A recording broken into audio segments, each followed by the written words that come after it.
No veo ningún rostro aquí en pantalla.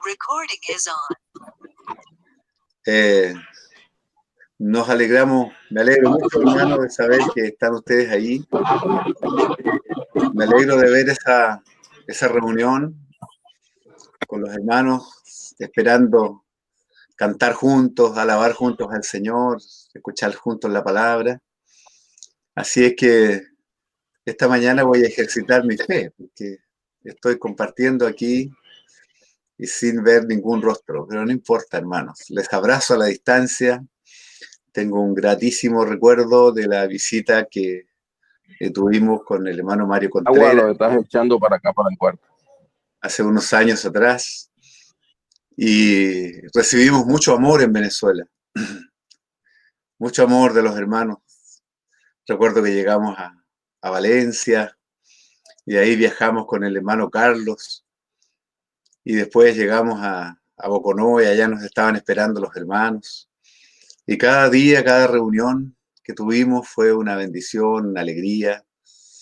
Eh, Nosotros nos sentimos muy contentos y también pudimos percibir la alegría de ustedes de recibirnos a nosotros. Una alegría porque nunca nos imaginamos llegar a un rincón tan hermoso. Allá supimos que Boconó era llamado como el jardín de Venezuela. Recuerdo que me traje una hamaca muy linda y que después, llegado a Chile, no la conservé, se la regalé a una persona muy querida, a una persona a quien yo estimo mucho en el amor del Señor. Como yo tenía otras hamacas, esa hamaca que me traje de allá, que me gustan mucho las hamacas, se la regalé a un hermano que la conserva hasta ahora y que le ha servido mucho y la ha disfrutado mucho. Así es que tengo esa alegría, hermano, ese recuerdo también de ustedes. En realidad, muchos recuerdos. Hermanos, Luis Román me decía que saludara y luego compartiera la palabra, así es que me voy a aprovechar de compartir inmediatamente en el Evangelio de Marcos, capítulo 15, casi al final, porque Marcos es el evangelio más corto, tiene solamente 16 capítulos. En el capítulo 15, versículo 21, eh, está este versículo que dice así: y obligaron a uno que pasaba, Simón de Cirene, padre de Alejandro y de Rufo, que venía del campo, a que llevase la cruz. Le ruego al Señor que el compartir de esta palabra pueda ser de bendición para todos los hermanos que escuchen esta palabra. Este es un relato, hermanos, que está en el contexto de la crucifixión de nuestro Señor. Ese día fue un día muy oscuro para el Señor.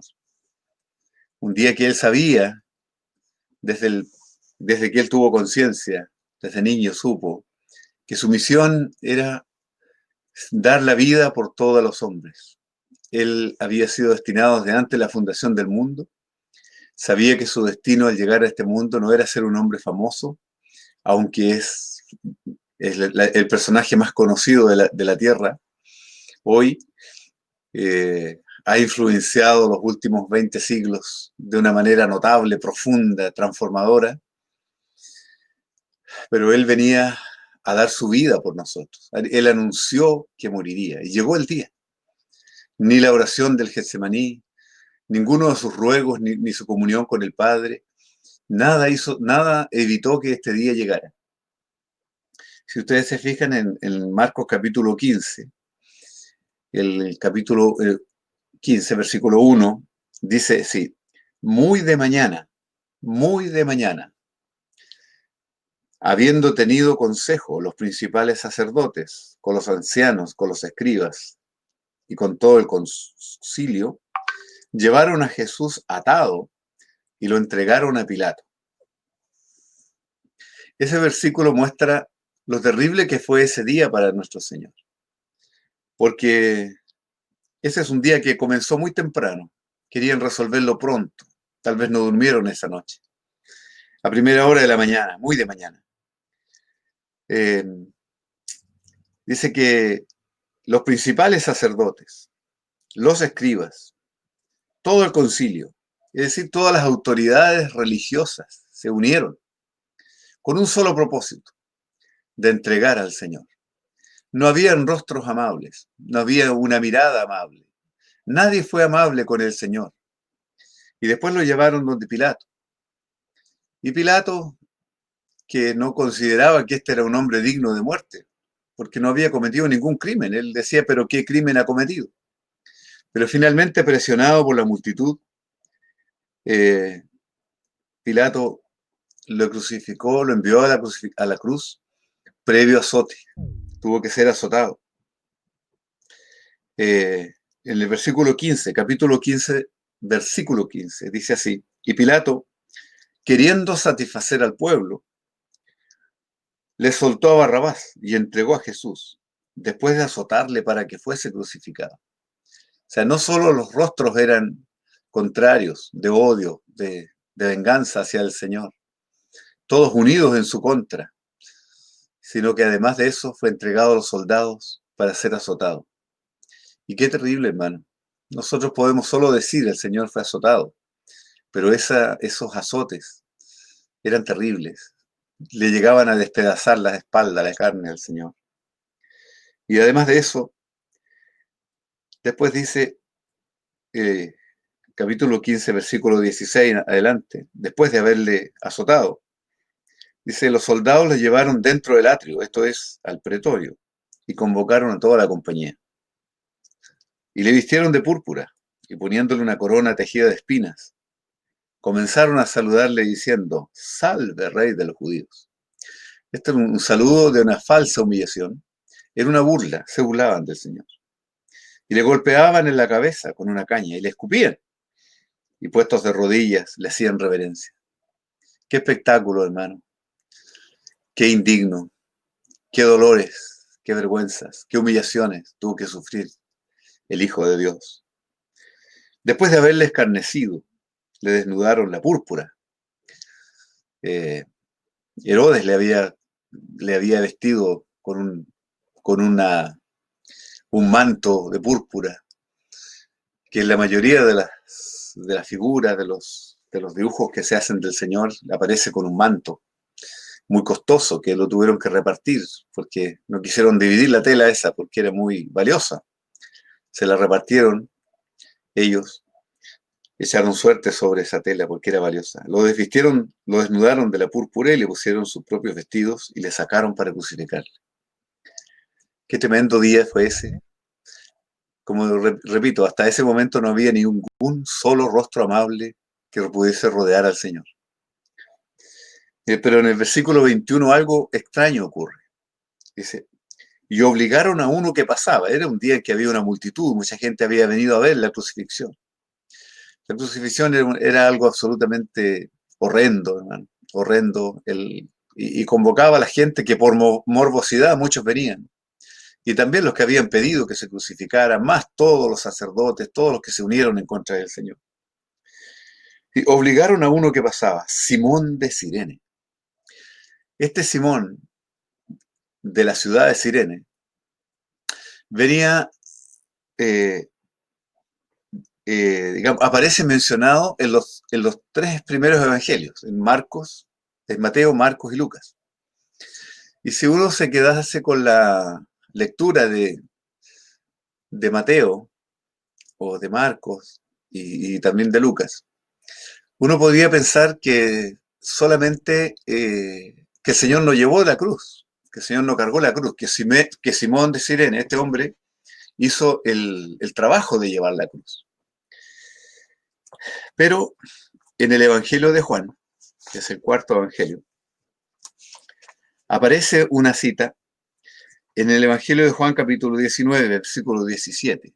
Juan 19, 17 dice, y él, es decir, Jesús, cargando su cruz, salió al lugar llamado de la calavera y en hebreo Gólgota. O sea, el Evangelio de Juan nos confirma que el Señor Jesús cargó su cruz y salió para ser crucificado en el lugar llamado la Calavera y en hebreo Gólgota. O sea, el Señor Jesús está claro que cargó la cruz. Pero volvamos ahora a Simón de Cirene y veamos una cita más en el Evangelio de Lucas, capítulo 23. Lucas 23, 26. Y dice así: y llevándole, tomaron a cierto Simón de Cirene que venía del campo y le pusieron encima la cruz para que la llevase tras Jesús. Esta lectura crea una imagen para nosotros. Este hombre venía del campo. Coincidió su presencia. Él no era de la ciudad de Jerusalén, pero del campo vino, coincidió vio el tumulto, vio la multitud y fue a ver qué es lo que estaba ocurriendo. Venía del campo, era un hombre sencillo del campo, y vio esta escena terrible. Lo obligaron y le pusieron encima la cruz para que la llevase tras Jesús. ¿Cuál es la imagen?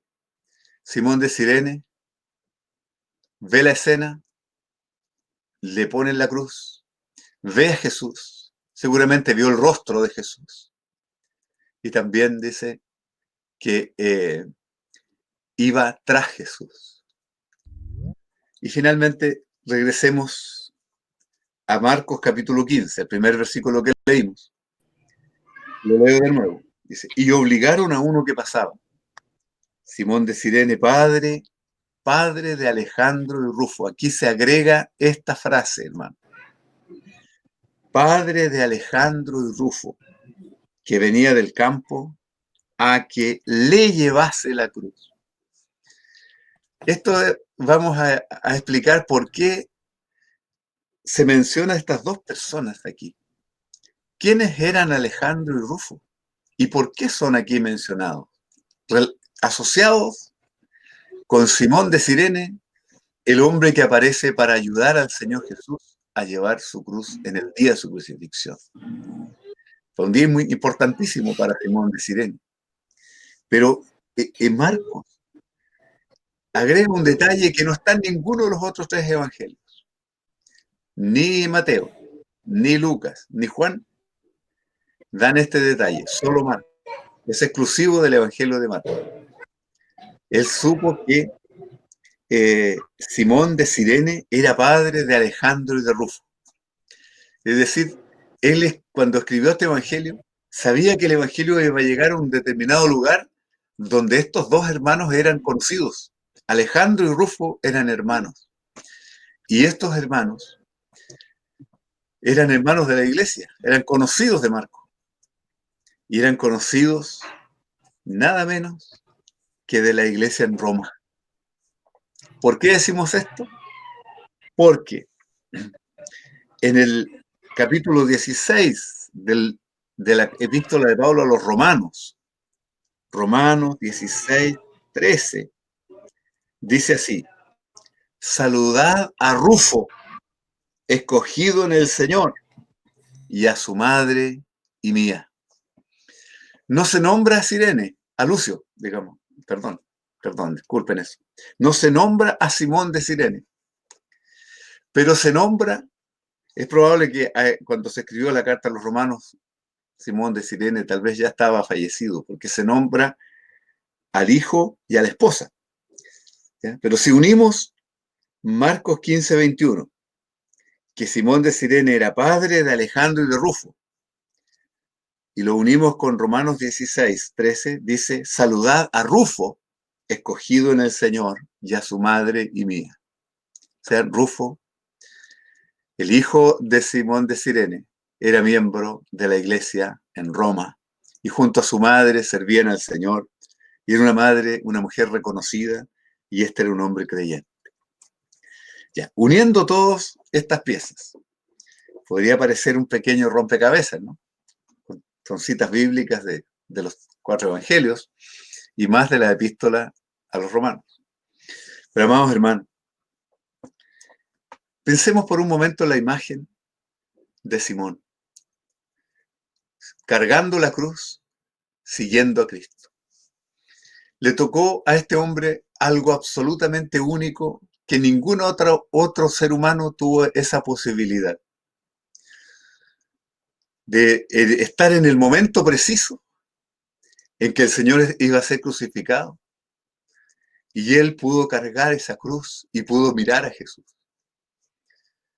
Pensemos por un momento, ¿qué es lo que vio Simón? ¿Qué rostro vio Simón cuando vio al Señor?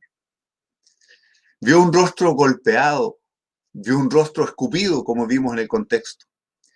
Un rostro con una corona de espinas, un hombre semidesnudo, un hombre agobiado que desde muy de mañana había sido entregado y humillado.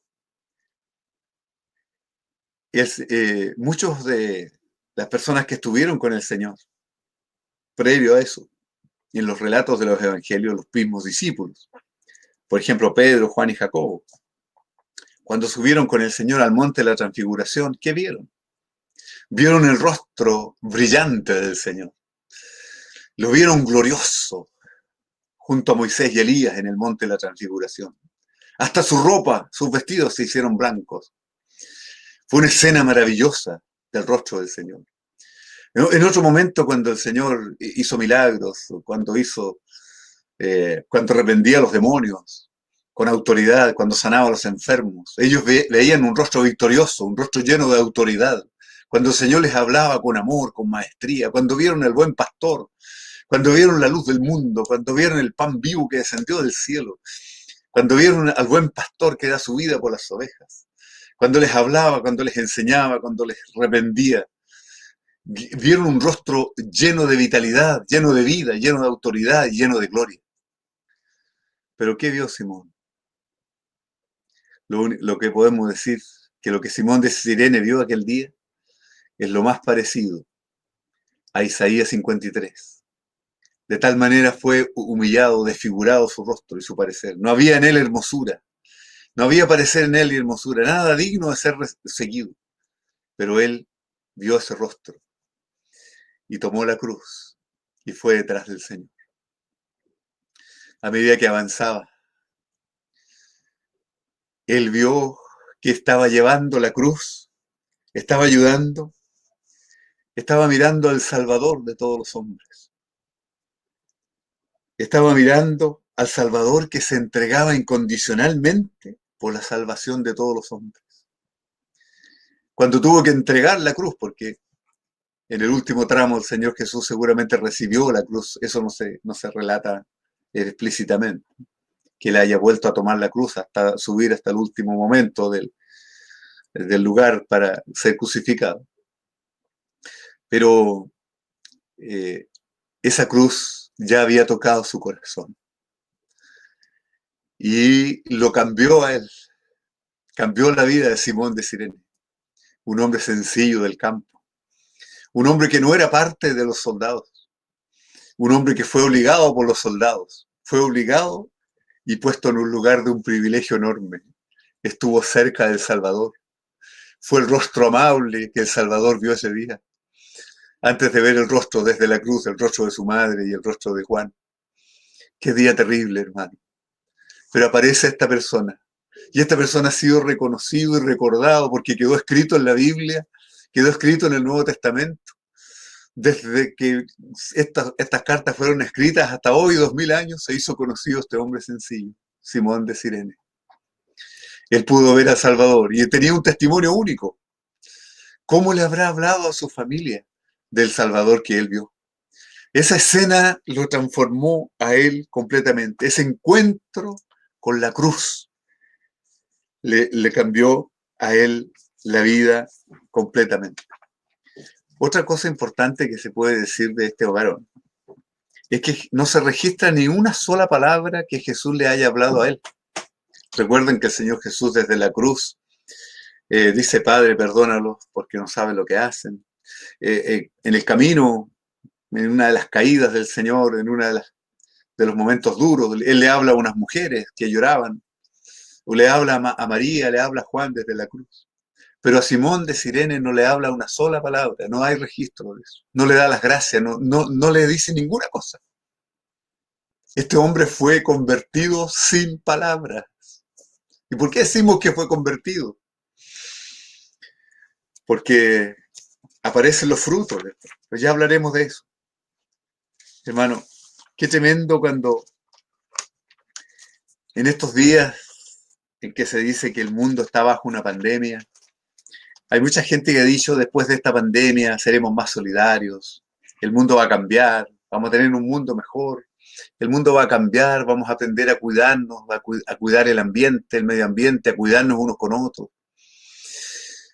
Hermano, eso no lo creamos nosotros. No hay, la enfermedad toca el cuerpo, pero no toca el alma. El alma del hombre sigue siendo tan soberbia.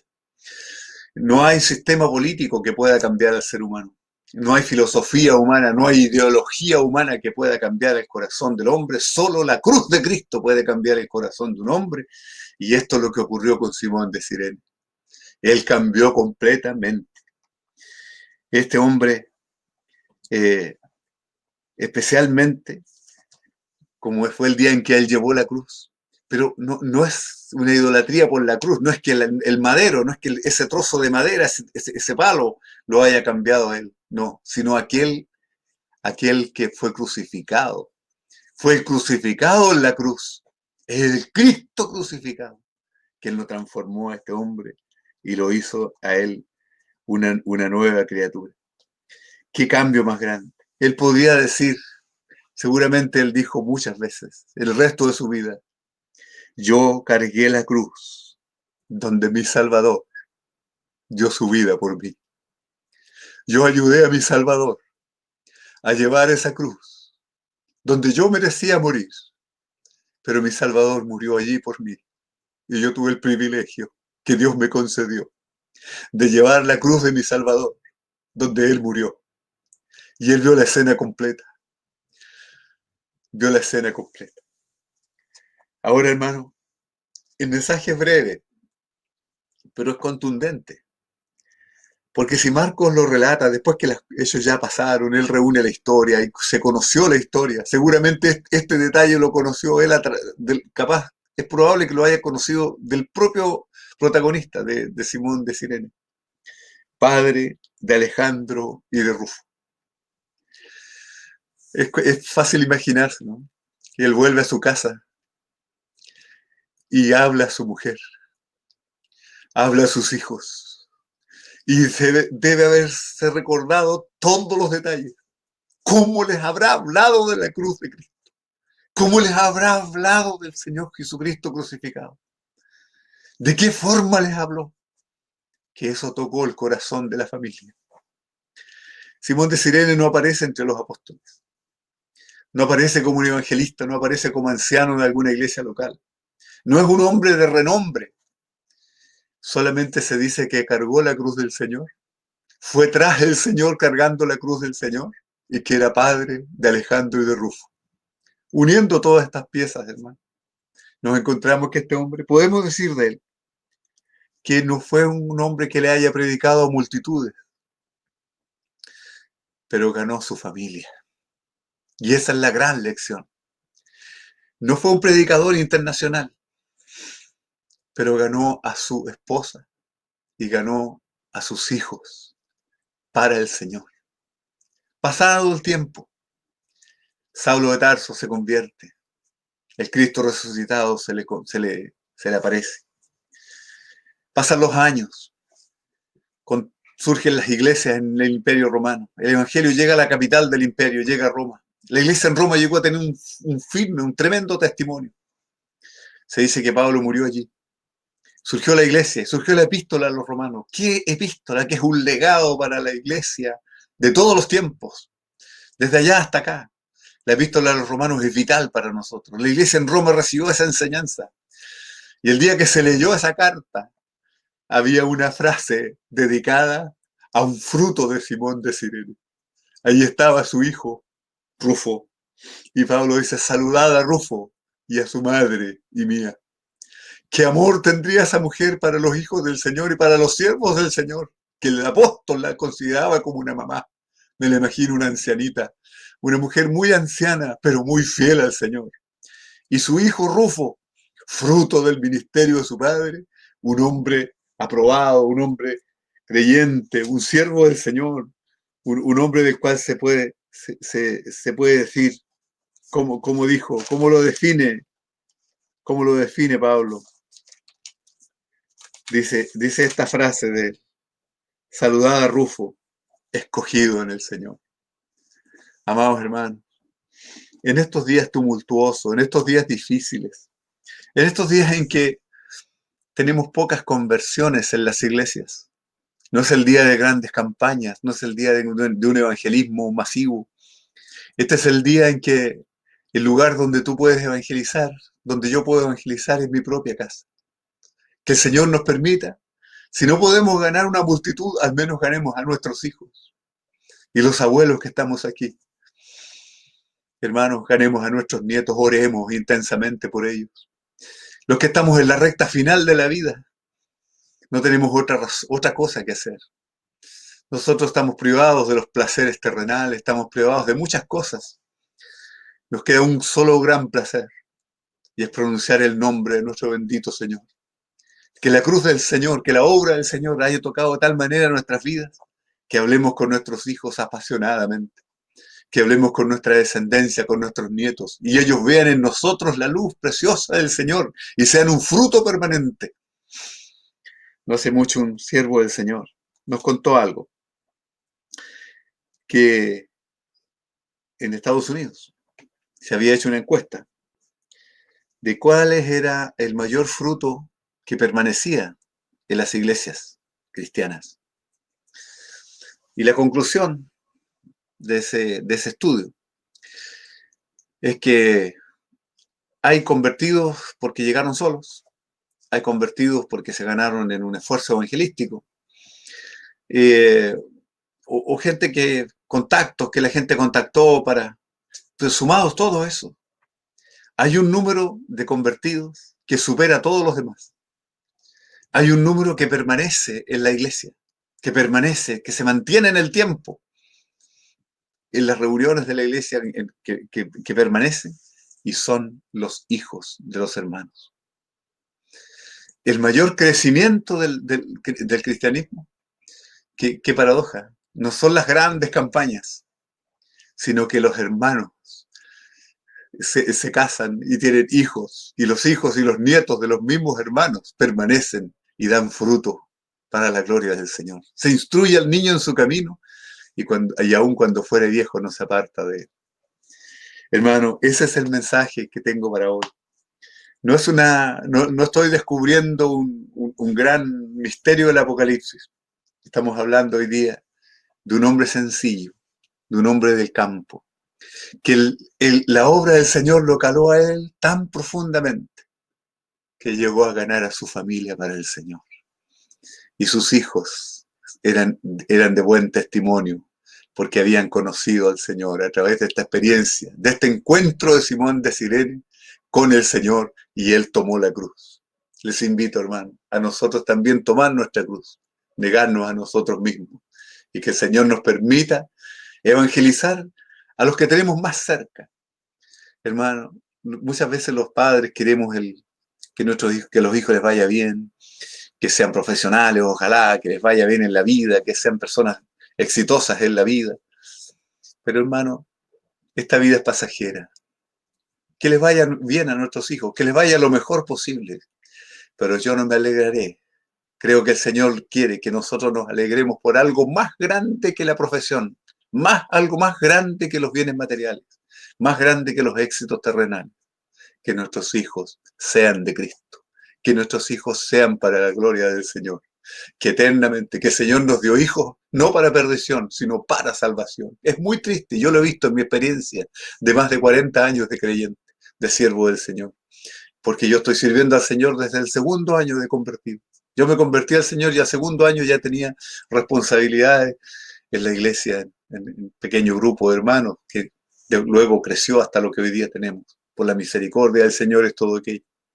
Pero una de las cosas dolorosas que me ha tocado vivir en el ministerio es cuando los hijos fracasan. Yo también he pasado por dolores, y mi ruego permanente, diario, yo no cuento el día, es como si no hubiese vivido ese día, si algún día no oro por mis hijos. Tenemos que orar y clamar por ellos siempre.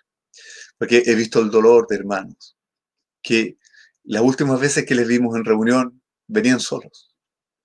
Algunos ni siquiera con la esposa.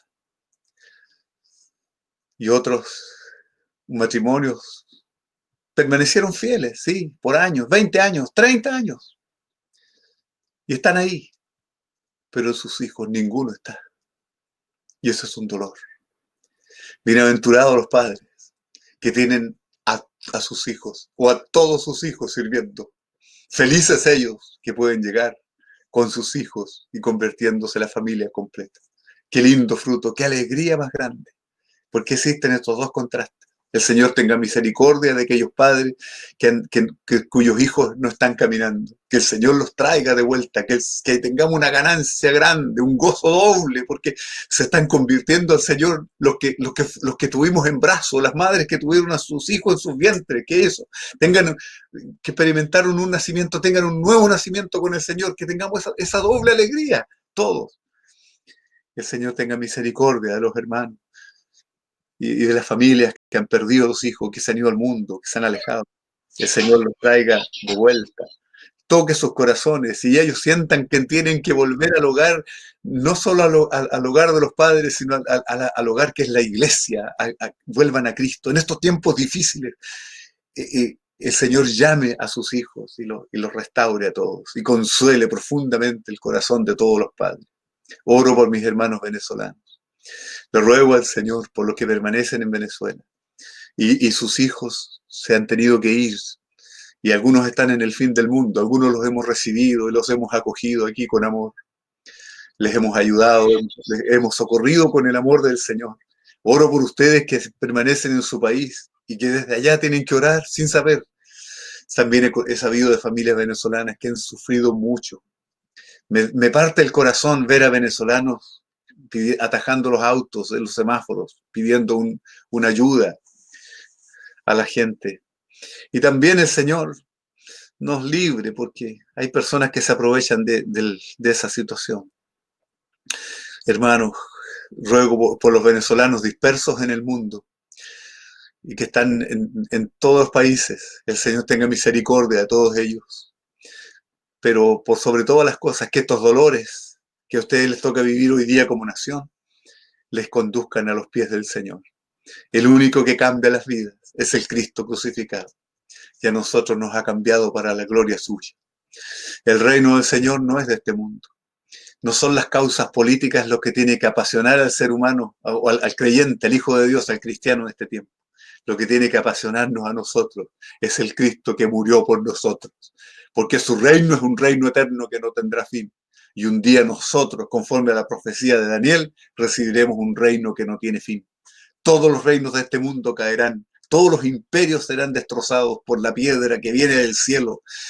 Este rey de reyes y señor de señores que destruirá al gobernante mundial. Este es Jesucristo el Señor y nosotros somos de Él, somos su cuerpo, somos su iglesia, Él es nuestra cabeza. Aliento, mis hermanos, a permanecer fieles al Señor, que seamos como Simón de Cirene, que somos testigos del Cristo crucificado y que testificamos de aquel que no tenía atractivo humano, pero al encontrarnos con Él y al aferrarnos de Él, encontramos una eterna salvación. Un abrazo, queridos hermanos. Esa es la palabra que el Señor puso en mi corazón, que tenía en mi corazón como un tesoro para compartirlo con ustedes. Qué privilegio el nuestro, hermano. Como el privilegio de ese hombre, de ser el que tomó la cruz física para acompañar a su Señor que murió por él en la cruz, nosotros también tomamos la cruz espiritualmente, en el sentido en que nosotros ya no vivimos nosotros, sino Cristo en nosotros. La cruz trata con nuestra humanidad, con nuestra carnalidad, con nuestra soberbia, para que ahora sea el Señor Jesucristo notorio, viviendo y formándose en nosotros. Un abrazo para todos mis queridos hermanos, en el nombre precioso de nuestro Señor Jesucristo. Luis Román, tú tienes la palabra.